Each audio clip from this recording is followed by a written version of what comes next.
نحمده ونصلي على رسوله الكريم اما بعد فاعوذ بالله من الشيطان الرجيم بسم الله الرحمن الرحيم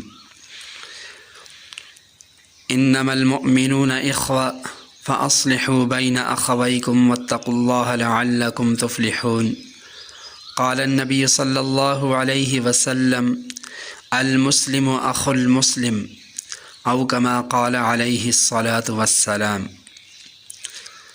سامعین محترم، جو آیت کریمہ میں نے تلاوت کی، اس آیت کریمہ میں اللہ تعالیٰ ارشاد فرماتے ہیں انما المؤمنون اخوہ، کہ مسلمان آپس میں بھائی بھائی ہیں۔ اللہ کے نبی صلی اللہ علیہ وسلم نے اپنی تعلیمات میں بھی یہی ارشاد فرمایا المسلم اخو المسلم، کہ مسلمان کا بھائی ہے، نہ اس پر ظلم زیادتی کرتا ہے نہ اس کو اوروں کے سپرد کرتا ہے۔ فرمایا جو شخص اپنے مسلمان بھائی کی ضرورت پوری کرنے میں نکلتا ہے، اللہ تعالیٰ اس کی ضرورتیں پوری فرماتے ہیں، اور جو کوئی کسی مسلمان کی مصیبت دور کرتا ہے تو اللہ تعالیٰ اس سے قیامت کے دن کی مصیبتیں دور فرمائیں گے، اور جو کسی مسلمان کی پردہ پوشی کرتا ہے اللہ تعالیٰ قیامت کے دن اس کی پردہ پوشی فرمائیں گے۔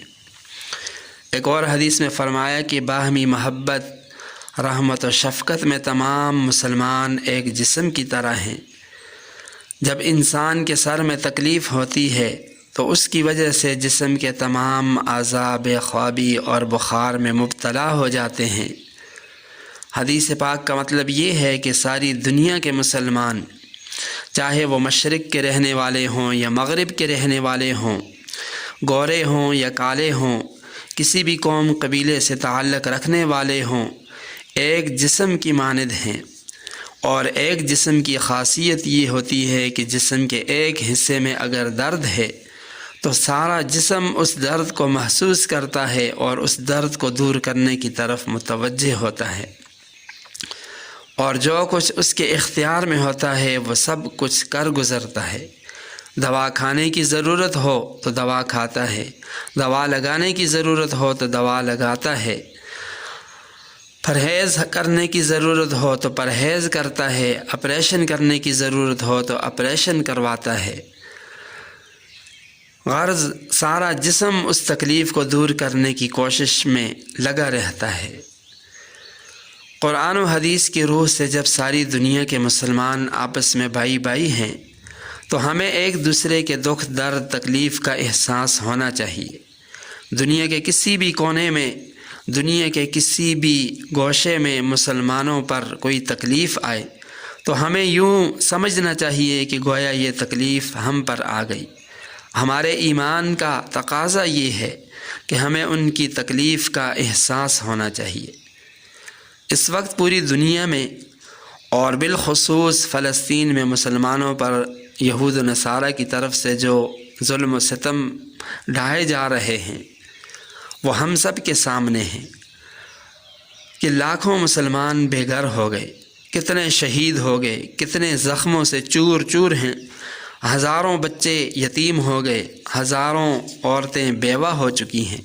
جو کل تک مالدار تھے آج وہ فقر و فاقہ کا شکار ہو چکے ہیں۔ کل تک جو گھروں میں آباد تھے آج وہ خیموں میں زندگی گزارنے پر مجبور ہو گئے ہیں، جہاں زندگی کی بنیادی ضروریات تک نہیں۔ بھوک پیاس سے ہر دن ہزاروں بوڑھے بچے اور خواتین مر رہے ہیں۔ صرف اخبار پڑھ لیا، خبریں سن لی اور اظہار افسوس کے چند رسمی جملے کہہ دیے، اب یہ کافی نہیں ہے۔ قرآن و حدیث سے ہمارے اوپر یہ فریضہ عائد ہوتا ہے کہ ہم اپنے ان مظلوم بھائیوں کی تکلیف کو اپنی تکلیف سمجھ کر ان کے لیے جو کچھ کر سکتے ہیں کر گزریں۔ سامعین محترم، موجودہ حالات میں ہمیں 3 چیزوں کا بطور خاص اہتمام کرنا چاہیے۔ پہلا کام بہت آسان ہے، ہر ایک کے بس میں ہے اور اللہ تعالیٰ کو بہت زیادہ محبوب اور پسند ہے، اور وہ یہ ہے کہ ہم اپنے ان مظلوم بھائیوں کے لیے دعاؤں کا اہتمام کریں۔ حدیث پاک میں آتا ہے، آپ علیہ السلام نے فرمایا الدعاء صلاح المؤمن، فرمایا دعا مومن کا ہتھیار ہے۔ دعا صرف ہتھیار نہیں بلکہ انسان کو ہر مشکل سے، ہر مصیبت سے نجات دلانے والی عبادت ہے۔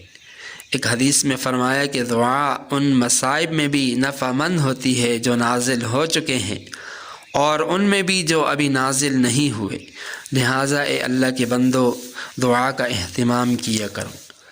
اس وقت جو بھی ہو رہا ہے وہ سب اللہ تعالیٰ کی مرضی سے، حکم سے ہو رہا ہے۔ اللہ تعالیٰ کو سب کچھ معلوم ہے۔ جب اللہ تعالیٰ کے علم کے مطابق ہو رہا ہے، حکم سے ہو رہا ہے، تو ہم ان سے عرض کریں، وہ حالات بدلنے پر 100% قادر ہیں، مسلمانوں کی ساری مشکلات دور ہو جائیں گی۔ تو پہلا کام دعاؤں کا اہتمام کریں۔ دوسرا کام، ہمیں اپنے مسلمان بھائیوں کی تکلیف کا احساس کرتے ہوئے اپنی اپنی حیثیت کے مطابق ان کی مالی مدد کرنی چاہیے۔ انہیں کھانے پینے پہننے ہر چیز کی ضرورت ہے، یہ ان کا ہم پر حق ہے۔ اگر اس میں کوئی اجر و ثواب نہ بھی ہوتا تو بھی مسلمان ہونے کے ناطے ان کا ہمارے اوپر حق تھا کہ ہم ان کی مدد کر دیں۔ حدیث پاک میں آتا ہے، آپ علیہ السلام نے فرمایا کہ جو شخص کسی مسلمان گرانے کی مدد کر کے ان کے دکھ درد تکلیف کو دور کر کے انہیں خوش کر دے تو اللہ تعالیٰ اس شخص کے لیے جنت سے کم ثواب پر راضی نہیں ہوں گے۔ اس طرح ایک حدیث میں فرمایا کہ اہل جہنم صف بستہ کھڑے ہوں گے، ایک جنتی ان کے پاس سے گزرے گا تو ایک جہنمی اس سے کہے گا کہ اے فلاں، کیا آپ مجھے نہیں جانتے کہ میں نے آپ کو ایک وقت پانی کا گھونٹ پلایا تھا؟ ایک دوسرا جہنمی کہے گا کہ میں نے تو آپ کو وضو کے لیے پانی دیا تھا۔ چنانچہ یہ جنتی ان کی سفارش کر کے انہیں جنت میں لے جائے گا۔ ان احادیث میں آپ غور کریں کہ ایک مسلمان کی معمولی ادنیٰ سے ادنیٰ حاجت پوری کرنے پر اللہ تعالیٰ نے ان کی مغفرت اور ان کی بخشش کا فیصلہ فرما دیا۔ ہمیں بھی بخشش کی ضرورت ہے، مغفرت کی ضرورت ہے، لہٰذا ہم میں سے ہر ایک کو اپنی وسعت کے مطابق ان کی مالی مدد کرنے میں بڑھ چڑھ کر حصہ لینا چاہیے۔ بہت سارے ادارے وہاں کام کر رہے ہیں، وہاں آسانی کے ساتھ اپنی اپنی رقوم بھیجی جا سکتی ہیں۔ تیسرا کام جو سب سے اہم ہے وہ یہ ہے کہ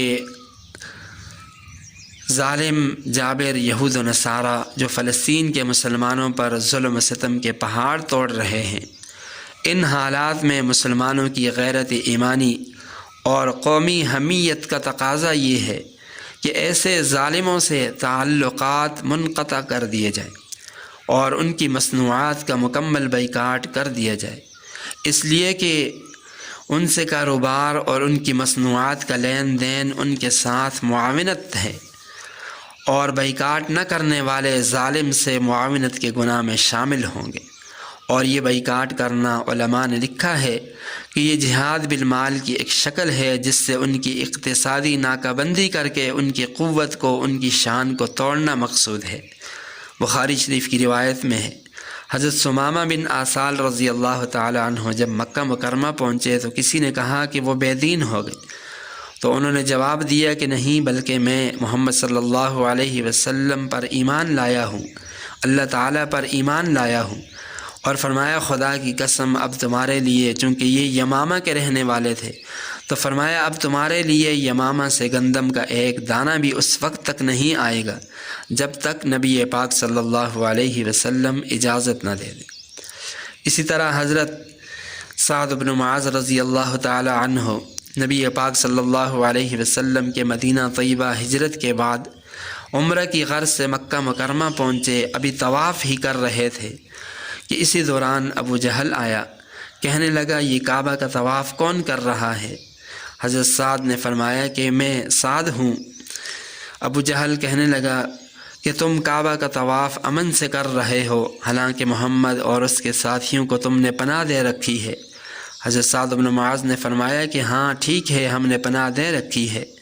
اس طرح جب دونوں میں بات چیت بڑھ گئی تو حضرت سعد بن معاذ رضی اللہ تعالی عنہ نے فرمایا کہ خدا کی قسم اگر تم نے مجھے بیت اللہ کے طواف سے روکا تو میں تمہاری شام کی تجارت خاک میں ملا دوں گا، کیونکہ شام جانے کا صرف ایک ہی راستہ ہے جو مدینہ طیبہ سے گزر کر جاتا ہے، تو وہاں سے تمہیں گزرنے نہیں دوں گا۔ اس کے علاوہ معاشی بائیکاٹ کے کئی واقعات احادیث کی کتابوں میں، دیگر کتابوں میں ملتے ہیں، لہٰذا ظالموں و جابروں کی معاشی ناکبندی کرنا سنت رسول اور اسوہ صحابہ کے عین مطابق ہے۔ اس لیے تمام مسلمانوں کا بالعموم اور تاجر برادری کا بالخصوص یہ فرض بنتا ہے کہ قبلہ اول کی آزادی اور فلسطین کے مظلوم مسلمانوں کی حمایت کے لیے ان ظالم جابر یہود و نصارہ کی تمام مصنوعات کا مکمل بائیکاٹ کیا جائے۔ وآخر دعوانا ان الحمد للہ رب